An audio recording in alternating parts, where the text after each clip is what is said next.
I don't deserve to do this every week. Part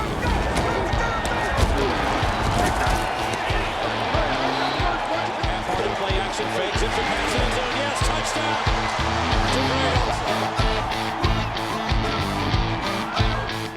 Hi, and welcome to Geno's Picks. Oh, you have little faith in giant mouths who once again have vanished this time of year when, for the third straight season, Daddy catches fire after December, and for the third straight year, I will give credit to the same person, the law of averages. Because unlike the laws, the government is trying to get you to believe, like you have to wear a mask and you can't have more than 10 people in your home.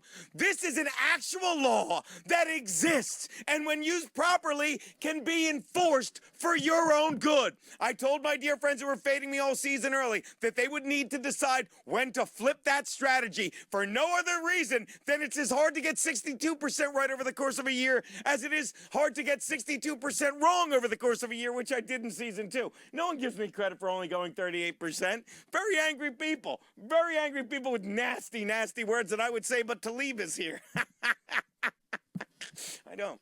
Regardless, it is that actual law of average that is certainly applied over the last month of Geno's Picks, in which Daddy has gone a staggering 14-6 against the spread, for 70% against that spread, including last week's 4-2 week to bring me to, the magical 500. I know it's not 52.37%, but we will get there, sitting at 45 and 45. So here's a penny for your thoughts. Take that fucking penny and flip it before each of this weekend's divisional playoff games, and you have the exact same probability of winning that Daddy has. Thing is, where's that penny been the past 18 fucking weeks? Not here behind this desk making you giggle your asses off while Bobby fucks with the teleprompter and Steve has lunch. No! By the way, Steve won big this week.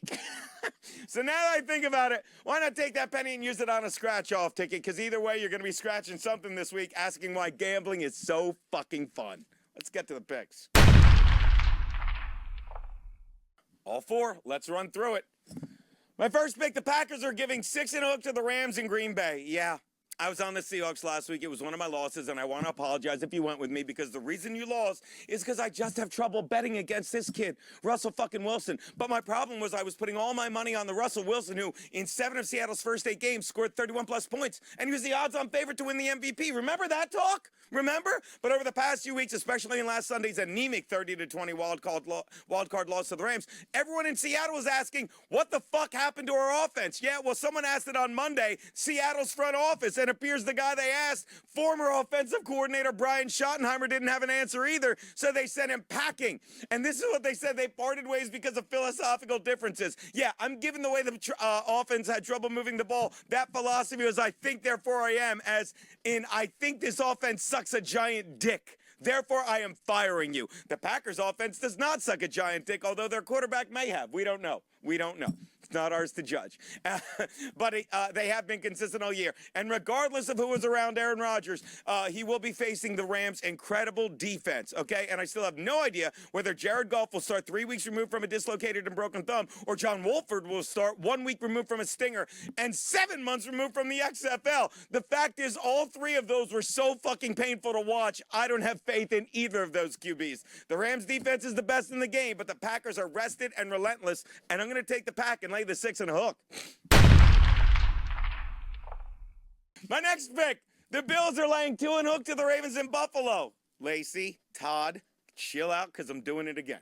The Ravens are the hottest team in the NFL right now, but the Bills, if you take out that hiccup this season, when they face the 2 teams in the AFC Championship game in the course of 5 days, then they've lost 1 time all season, which makes them the more consistent team. Still, it's fitting. It's fitting that in a season that saw the greatest choreographed outbreak since the 1995 movie. See, here's the movie poster with the 4 stars: Dustin Hoffman, Rene Russo, Morgan Freeman, and Cuba Gooding Jr.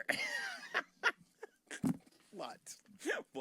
My point is that both of these teams got the the monkey off their backs, as Lamar Jackson finally got his first postseason win in 3 tries, and the Bills won their first playoff game in 3 fucking decades, since 1995. But I don't care how much Vegas monkeys with this line. I see this game being a last man standing battle that is literally decided by a point or 2. Remember this. Remember, you're going to be rooting for a 2-point conversion at some point in this game and losing your fucking marbles. I'm fucking taking the Ravens and the points. Fucking don't text me unless they're nudes. You know who I'm talking to. That you're fucking mad at me when fucking the Bills win by 1. Take Baltimore and the 2 and a hook they're getting. The Browns are getting 10 from the Chiefs in KC.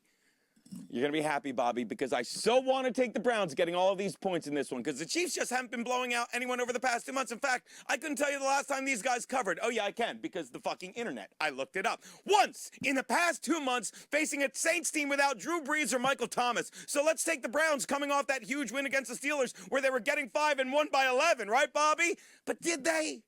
Did they? Here's the thing about that game. When you're giving a team 5 points in a game, it's very rare to give them 4 TDs in the first 15 minutes. The Steelers' first 4 drives went snap into the end zone, interception, 3-and-out interception. The only thing bigger than the 28 points the Steelers spotted the Browns was Bobby's cock. I'm reading that. I can't stand it. I had something else, and you just put your cock in there, right? Watch this. Watch this. No, you know what? The only thing bigger than fucking go down than the 28 points they spotted them. Okay, the Steelers spotted the Browns or Bobby's cock was the Brown spot in Steve's pants because Steve chased all his money on that game and he took the Steelers and in 5 minutes he was down 28 points. God, I love these guys. So yeah, if you think you're gonna see this, sucked. yeah, it was not good. Hey, but you make it all back this weekend on this one. So, yeah, if you think you're going to see the same Baker Mayfield you saw in that game, you know the one that the Chiefs, that the Chiefs are going to spot a 4 TD first quarter lead, the Chiefs, then, yeah, take Cleveland to steamroll. But as for me, I think we'll be seeing the same Baker Mayfield we saw the 17 weeks before that. And that's why I'm expecting to see Baker drop a Cleveland steamer. Take the Chiefs and lay the 10. Which brings me to my last pick. Let's just fucking keep fucking winning. The Saints are laying 3 to the Bucs in New Orleans. Wow, talk about a game for the ages. Literally. Because when these two legends, yeah, fucking Tom Brady tweeted that picture. How great is that? When these two legends take the field for this game, 43-year-old Tom Brady of the Buccaneers and 42-year-old Drew Brees of the Saints, not shocking, will be the oldest duo ever to start a postseason game, totaling 85 years because that's PELLING math. I mean, between the two, the only thing they have combined for more wins, completion, yards, TDs, and rings, mostly Brady's, and awards, mostly Brady's, is fucking how much respect I have for these two guys, although not Brees after the start of this season. We'll get to that. But while Brady has the upper hands with 5 Super Bowl rings, you would need Brees' entire hand to count the number of heads-up wins he has against Brady's with a 5-2 record in those 7 games, and 2 of them coming this year. To put that in perspective, if you were to count that on one hand, that's 3 more fingers than Brees' buddy Brady has in head-to-head games, and 2 more fingers than Brees' buddy Jacob Blake shoved in that fucking 15-year-old girl earlier this year. Nice helmet. I can't believe I'm picking this faggot. And while it's hard to beat a team 3 times in the same season, this is the season of COVID. And the Saints team they're playing isn't the same one they faced the past few times that beat them by a combined score of 72-26. They're facing the healthiest, most focused Saints team of the 3. And that's hard to beat once. Take the Saints and lay the 3. Those are Geno's picks. Just double down on all your bets, Steve.